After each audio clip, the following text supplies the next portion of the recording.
Hello అండి, నమస్తే. అందరు ఎలా ఉన్నారు? నేను మీ రజనీని. నేను చాలా బాగున్నాను. ఈరోజైతే చిన్నది షార్ట్ వీడియో మీకోసం అప్లోడ్ చేస్తున్నాను. ఏంటంటే ఇది టమాటా పచ్చడి. అందులో కొంచెం తీసుకొని పంచదార వేసుకొని కొంచెం వాటర్ పోసుకొని కలుపుకుంటున్నాను.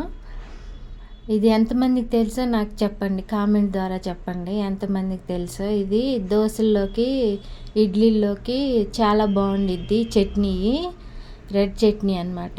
టమాటా పచ్చడితో చేస్తున్నాను ఈరోజు. దోశల్లోకి ఇదే చట్నీ చేయలేదు. మీకు ఎంతమందికి తెలుసో చెప్పండి. చాలా బాగుండిద్ది పంచదార వేసుకుని చేసుకుంటే. ఇగో దోశలు వేసుకుంటున్నాను. దోశలు కాదులేండి, అట్లు వేసుకుంటున్నాను. అట్లో కారం అట్టు అనమాట. ఇలా కొంచెం మందంగా వేసుకుని అట్టు ఫస్ట్ ఆయిల్ వేసుకుని తర్వాత పిండి వేసుకుని కొంచెం మందంగా వేసుకుంటున్నాను అనమాట. కొద్దిగా లైట్గా ఆయిల్. ఈ ఆయిల్ కూడా వేరుశనగ నూనె అయితే టేస్ట్ వచ్చిద్ది అనమాట దీనికి. అయిపోయింది.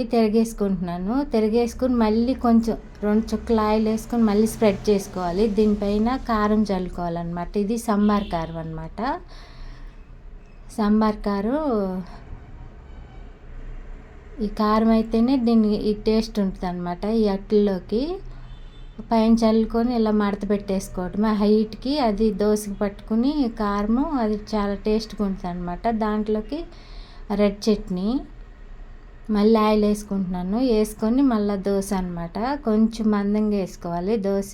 అదైతే చాలా బాగుండిద్ది. ఫస్ట్ ఆయిల్ వేసుకొని అప్పుడు వేసుకోవాలి పిండి. అందుకే సరిగ్గా రావట్లేదు అనమాట. అయినా కానీ ఈ అట్లు చాలా బాగుంటాయి అలా కారం వేసుకోవడం వల్ల. అది సాంబార్ కారం అనమాట, కూరలు వేసుకునే కారం. ఆ కారం దండి టేస్ట్ ఈ దోశలకి. మీకు ఎంతమందికి తెలిసి ఇలా వేసుకోవడం నాకు కామెంట్ చేయండి. నచ్చినట్టయితే లైక్ చేసి, షేర్ చేసి, సబ్స్క్రైబ్ చేయండి. ఇగోని మళ్ళీ ఇంకోటి వేసుకుంటున్నాను.